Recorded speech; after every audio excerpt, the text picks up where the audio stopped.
하시기를 주님 이름으로 축복합니다. 아멘. 오늘의 말씀의 제목을 하나님의 시험과 답이라고 정해봤습니다. 우리가 살아가는 데 있어서 늘 시험을 당하고 또 어려서부터 참 학교에 들어가기 시작을 하면 시험을 치르고 그 성적에 따라서 참 칭찬 들었다가 어떤 때는 혼이 났다가 참 어려움을 겪기도 하고 그렇습니다. 그런데 오늘 말씀을 보게 되면 이 아브라함이 하나님의 시험을 받았다 이렇게 이야기를 하고 있습니다.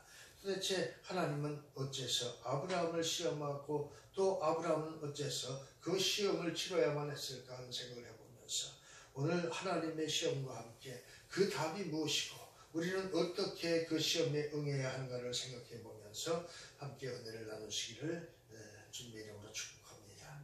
오늘 말씀을 보게 되면 이전에 여호와께서 가라사대 내 아들을 내 사랑하는 독자 이삭을 데리고 모리아 땅으로 가서 내가 내게 지시하는 한 산 거기서 그를 번제로 드리라.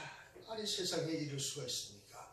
그 아브라함을 그 하란에서 아니 참 갈대 우르에서 그 건져냈을 때에 어떻게 해서 건져냈습니까? 그 한밤중에 아브라함이 그 갈대밭에서 거닐고 있을 때에 하나님의 임재가 임했습니다. 그리고 이야기를 합니다. 너는 이제 갈대아우로 본토 친척 아비집을 떠나라 그랬습니다. 그래서 그 음성을 듣고 난 이 아브라함은 급하게 집에 돌아와서 아버지를 깨웠습니다. 아버지 내가 이 한밤중에 하도 다리 휘엄청 밟고 해서 참 밖에 나가서 산책을 하고 있는 중에 어마무시한 음성을 들었습니다. 너는 이제 갈대아 우르를 떠나라 하는 음성을 들었는데 이것은 하나님의 음성이었습니다. 그랬습니다. 그랬더니 이 데라가 생각을 했습니다.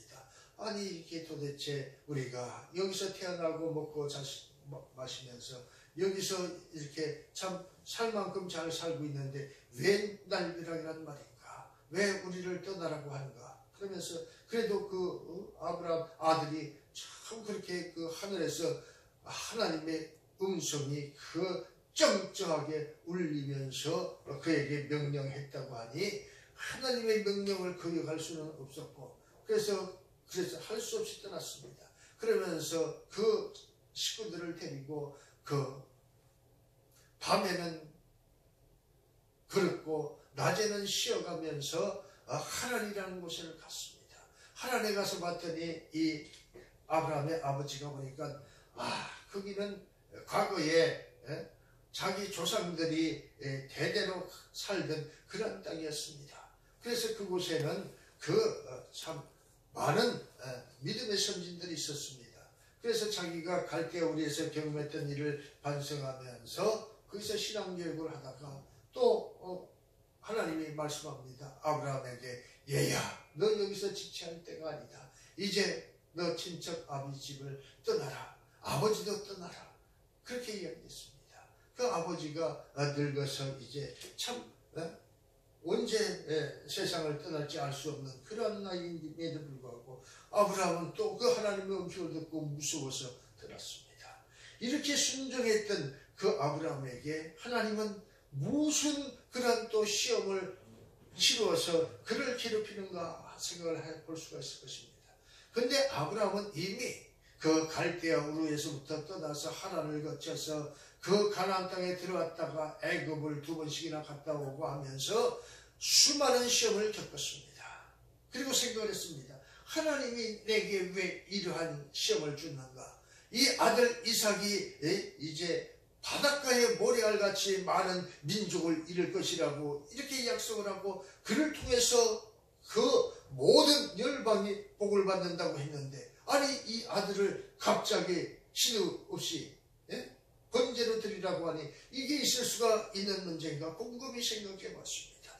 75살에서 시작해서 지금 나이가 130여 세가 되었습니다. 그런데 그 기간들을 따져보니까 70년이 넘는 것이죠.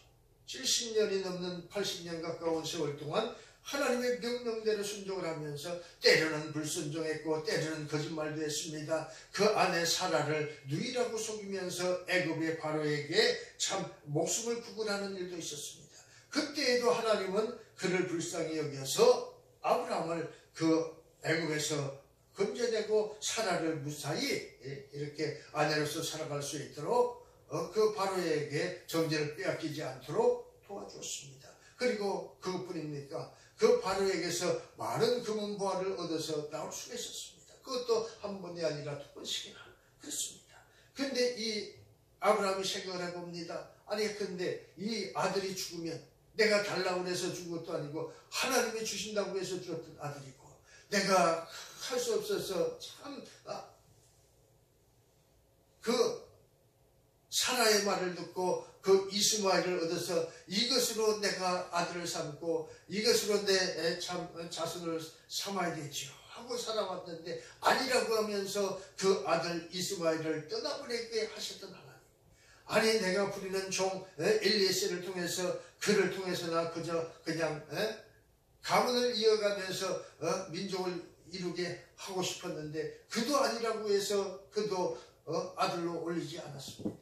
그런데 반드시 이 아들이야만 된다고 해서 주신 아들, 그 자기가 아무리 생각을 해도 기력이 떨어지고 아내는 경수가 끊어지 오래여서 도대체 생산할 수 없던 그때에 하나님이 주셔서 얻은 아들인데 이제 그 아들이 죽으면 그 하나님의 약속은 물거품이 되어버리고 아무것도 이룰 수 없어서 하나님은 거짓말하는 하나님이 되고 말 것인데 어찌 아니 이럴 수가 이러한 상황에 처해 있는 것이죠. 그때 생각을 해봅니다. 근데 하나님은 이 아브라함을 통해서 그가 진정으로 하나님께 순종하는가 안 하는가를 보셨던 것이죠. 근데 아브라함은 답을 알고 있었습니다. 하나님은 반드시 약속을 지키시는 하나님이시기에 이 이삭을 죽일 수 없을 것이다 생각했습니다. 그러면서도 참 우리가 어린 아이에게 어머니가 부엌에서 요리를 할 때에 그 큰 생선을 갖다가 요리를 하면서 그 날이 푸른 칼을 가지고 요리를 한다고 칩시다. 근데 아장아장 걸어가는 아이가 엄마 나도 해볼래 그 칼 좋아한다고 그 어머니가 그래 이 칼 가지고 해봐라 하고 주겠습니까? 또 준다고 한들 그것을 실제적으로 하게 내버려 두겠습니까? 안 돼 하고 그 칼을 빼앗을 것입니다. 아브라함은 이 하나님께서 자신에게 그 아들을 빼앗지 못할 것이라는 것을 알았을 수도 있지 않았을까 하는 생각을 해보는 것이죠. 그래서 아브라함은 이삭이 죽지 않고 그 대를 이어서 자손이 번창하지 않을까 하는 생각을 했다라고 가정을 할 수가 있을 것이라 하는 생각을 해보는 것이죠. 그렇습니다. 그래서 히브리서 11장에 보게 되면 아브라함은 시험을 받을 때에 믿음으로 이삭을 드렸으니 저는 약속을 받은 자로 돼 그 독생자를 드렸느니라. 저에게 이미 말씀하시기를 내 자손이라 칭할 자는 이삭으로 말미암으리라 하셨으니 그렇습니다. 이 자손이라 칭할 자는 이삭으로 말미암아서 나온다고 그랬는데 이삭은 장가는커녕 아직도 총각까지도 떼지 못하는 그런 젊은 나이였습니다. 장가도 가지 않은 아들을 자손도 보지 못한 그 아들을 번제로 드릴 때에 이 말씀은 그대로 물거품이 되어지고 산산이 부서지는 이름이 되고 말 것이라고 하는 사실을 생각해 볼 수가 있는 것이죠. 근데 말씀합니다. 저가 하나님이 능히 죽은 자 가운데서 다시 살리실 줄을 생각한지라 비유컨대 죽은 자 가운데서 도로 받은 것이니라. 죽은 자 가운데 도로 받는다. 사람이 죽었다 다시 살아난다. 도대체 인간적인 생각으로는 알 수가 없는 것입니다. 오늘 뉴스에 잠깐 보니까 해외에서 저 뇌경색으로 쓰러졌던 그 미국의 어떤 60대 남자가 있었습니다. 그래서 급하게 병원으로 가서 참 입원을 시켰는데 그 의사가 이야기합니다. 도저히 이 사람은 살아날 가망이 없습니다. 그러면서 이거 인공호흡기를 떼어서 차라리 안락사하는 게 낫습니다. 이미 이 사람은 뇌사 상태에 빠져 있습니다. 이렇게 이야기를 했다는 것이죠. 그래서 가족들이 회의를 합니다. 그래, 아버지가 이렇게 참 뇌사 상태로 이 병원에서 고통을 당하고 있느니 차라리 호흡기를 떼어서 하늘나라에 보내드리자, 하나님께로 보내드리자, 이렇게 회의를 하고 일주일 만에 호흡기를 뗐다는 것이죠. 근데 웬걸 이 사람이 잠깐 호흡을 하기 시작을 하더니 손가락을 움직여 보라 하니 움직이고, 그러더니 일주일 만에 퇴원했다는 것이죠. 그렇게 이렇게 기적이 일어나는 경우도 있지만, 아니 번제를 드린 후에는 이미 죄가 된 다음에 무슨 재간으로 다시 살릴 수가 있겠습니까? 그것을 이야기를 합니다. 그런데 오늘 말씀하시기를 이 히브리서 11장에 19절에 저가 하나님이 능히 죽은 자 가운데서 살리실 줄을 생각한지라. 이 아브라함은 다시 살리실 줄을 생각해서 그 번제를 두려움 없이 드릴 수가 있었다고 말씀하고 있는 것이죠. 그것은 바로 무엇을 이야기합니까?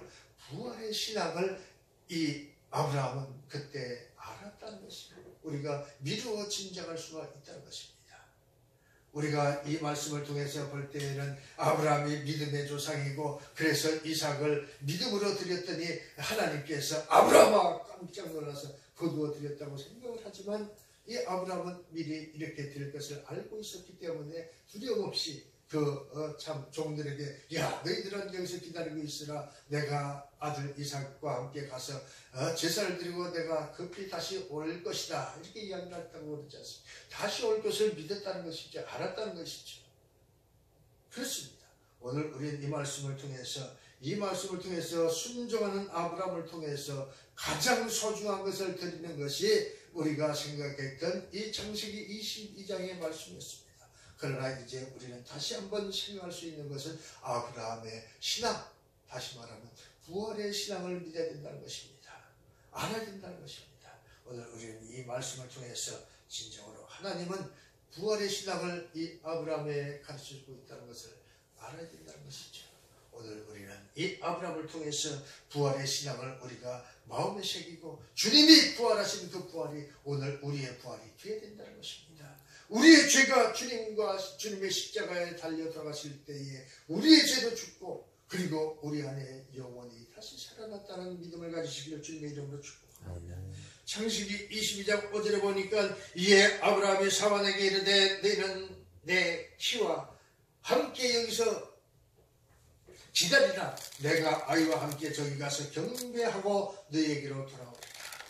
아브라함은 이렇게 아들과 함께 돌아올 것을 알았다. 번제로 드리는데 어떻게 돌아옵니까? 이렇게 생각할 수도 있을 것인데, 아브라함은 절대 우리 하나님은, 내 하나님은 이삭을 통해서 바닷가의 모래와 같이, 저 하늘의 별과 같이 수많은 민족을 이룰 것이라고 약속했는데, 이 아들이 죽어나면 아무것도 이루어질 수 없으니 하나님은 허나는 하나님이 되어서 그 이후로는 하나님을 믿을 자가 없다는 것을 생각을 했던 것이죠. 그러면 반드시 하나님은 이 아들을 번제로 드려도 반드시 희생하는 그러한 은혜가 있을 것이다 믿었다는 것입니다. 그래서 갈라디아서 3장 8절에 보면 또 하나님이 이방을 믿음으로 말미암아서 의로 정하실 것을 성경이 미리 알고 먼저 아브라함에게 복음을 전하되 모든 이방인들을 인하여 복을 받으리라 하였으니, 그렇습니다. 아브라함과 이삭을 통해서 이방이 복을 받을 것이라고 말씀하셨다는 것입니다.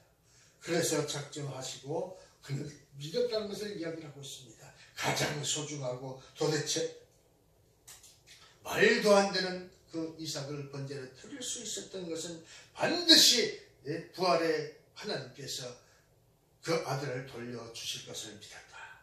오늘 우리는 이런 믿음으로 우리 이 세대를 살아가는 성도들이 되시기를 주님의 이름으로 축복합니다. 약속을 받은 자로 돼 그 외아들을 드렸다고 했습니다. 이 말은 바로 이삭이 약속의 자녀, 즉 하나님이 아브라함에게 약속하신 그 아들이라고 하는 것입니다. 네 자손이 많아져서 하늘의 별과 같이 바다의 모래와 같이 되리라. 그 약속을 믿었다는 것입니다. 그래서 이 아들은 죽을 수가 없고 이 아들은 반드시 하나님께서 다시 돌려주실 것을 믿었다.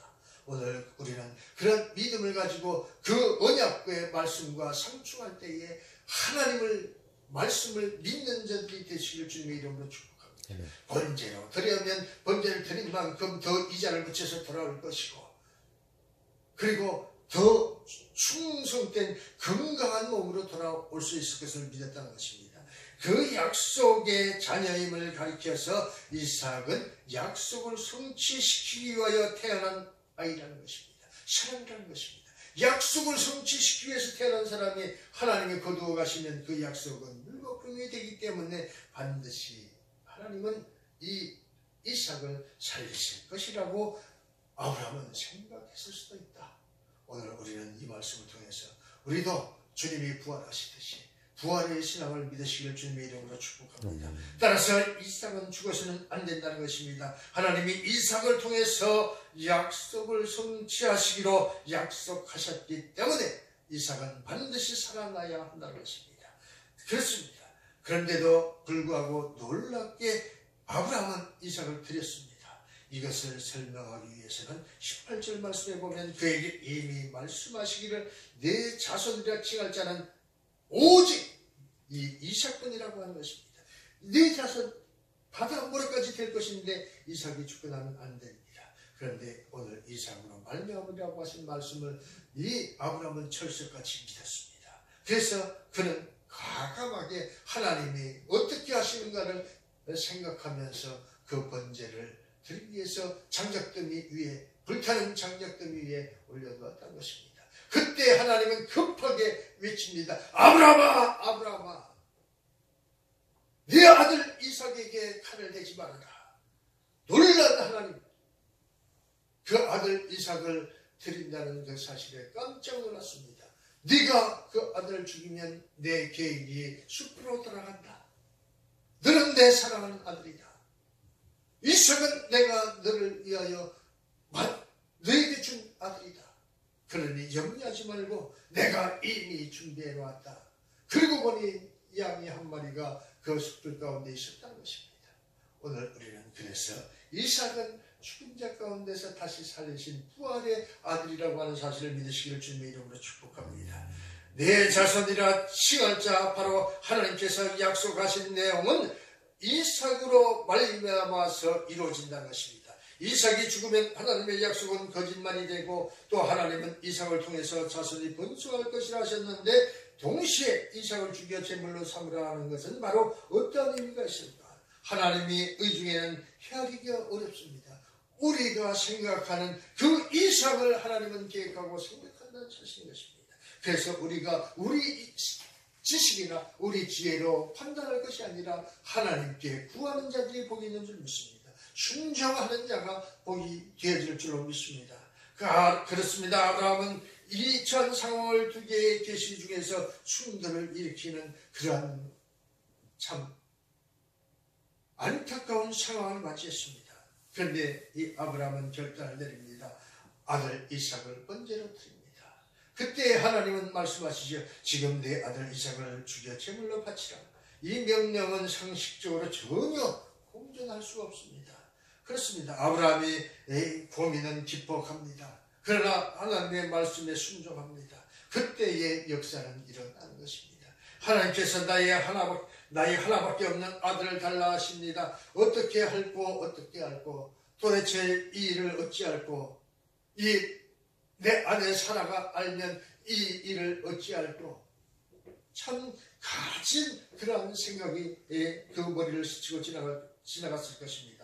그러나 할 수 없지. 하나님의 명령인데 하나님이 달라 하시는데 내가 그 아들의 무슨 권리가 있단 말인가. 하나님이 주셨으니 하나님이 거두어 가시면 나는 할 말이 없다. 그러나 나는 믿노라 부활의 신앙 다시 살려 주실 것을 이 아브라함 믿었습니다. 그래서 아브라함이 고민은 자신의 가장 귀한 아들을 하나님께 드리는 것으로 결론을 냅니다. 그래서 이삭이 죽으면 안 된다는 사실을 아브라함보다 하나님이 더 깊이 알고 계신다는 사실이었습니다. 그래서 언약의 충돌이 일어날 때 하나님을 믿는 믿음이 중요하다는 것을 이야기합니다. 그렇습니다. 오늘 우리는 이 말씀을 통해서 주님께서 십자가에 달려 돌아가실 때에 뭐라고 이야기합니까? 베드로가 이야기를 합니다. 아니 됩니다. 아니 됩니다. 절대 그럴 수는 없습니다. 그때 주님이 말씀합니다.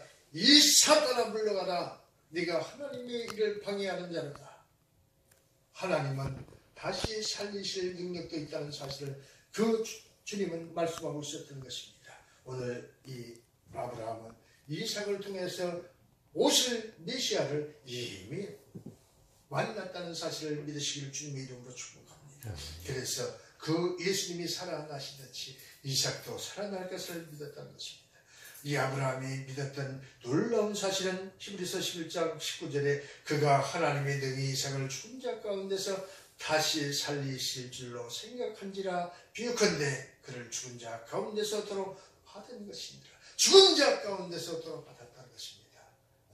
어린 아이가 할아버지가 용돈으로 쓰라고 준 돈을 가지고 그 엄마가 야, 그 돈 이리다오. 그러면 그 아들은 딸은 그 엄마가 달라니까 줄 것입니다. 근데 그 어머니는 어려워서 그 돈을 쓸 수도 있겠죠. 그러나 언젠가는 그보다 더 좋은 것으로 그 자녀에게 채워줄 줄 믿습니다. 그것이 믿음인 것입니다. 그것이 신앙인 것입니다. 하나님은 그렇게 이 아브라함에게 말씀하셨던 것입니다. 오늘 우리는 이 말씀을 통해서 죽은 자 가운데서 도로받은 것이니라. 오늘 아브라함은 이렇게 부활의 신앙을 믿음으로 말미암아서 언약의 성취를 그 눈으로 확인할 수가 있었다는 사실을 믿으시기를 주님의 이름으로 축복합니다. 그가 죽을 때가 가까웠을 때에도 아니 이삭 이 아들 하나밖에 없는데 이 아들이 과연 바닷가에 모래갖고 그 하늘의 별같이 많은 민족을 이룰 수 있을까 영역 걱정할 수 있었을 것입니다. 그러나 그 아브라함이 갈대아 우르에서부터 떠나면서 하란을 거쳐 수많은 그 이스라엘을 돌고 돌아서 그 하나님이 부르시는 그 순간에 기억했을 것입니다.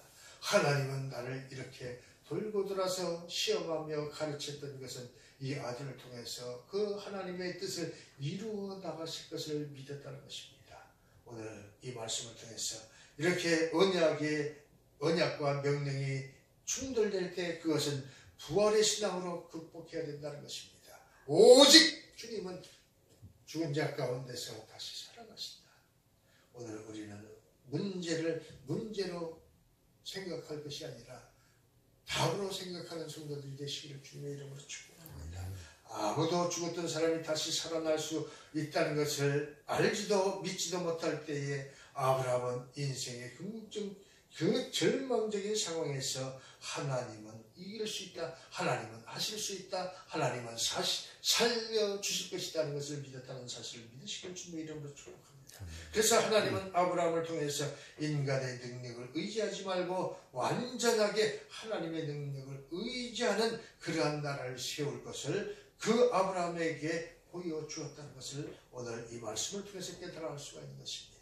본토 친척 아비 집을 떠나는 것도 또 아주 늙어 아이를 볼 수 없을 때에 부르신 것도 인간적으로 의존할 수 없는 그러한 꺾인 인생이었습니다. 포기한 인생이었습니다. 그런데 하나님은 그를 들어서 사용하고 이삭을 그 사라에게서 얻게 하셨다는 사실을 생각해 보면서 오늘 2019년 한 해가 시작되었습니다. 우리 안에 어떠한 일이 일어날지 모릅니다. 그러나 오늘 우리는 부활의 능력을 믿으시길 주님의 이름으로 축복합니다. 그러면 반드시 이 2019년에 아브라함이 받은 축복을 오늘 우리도 받아 누릴 수 있는 줄 믿습니다.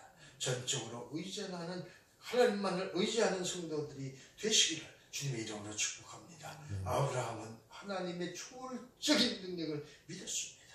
오늘 우리는 로마서 4장 17절에 보면 그가 믿은 바 하나님은 죽은 자를 살리시며 없는 것을 있는 것으로 부리시는 이시니라. 오늘 우리는 이 주님의 말씀을 통해서 반드시 하나님은 무에서 유를 창조하고 온 우주 만물을 창조하신 분이고 죽은 자 가운데 살리시는 하나님이라는 사실을 믿고 어떤 어려움이 닥친다 할지라도 하나님을 믿고 승리하는 성도들이 되시기를 주님의 이름으로 축복합니다. 아멘. 기도합니다. 좋으신 하나님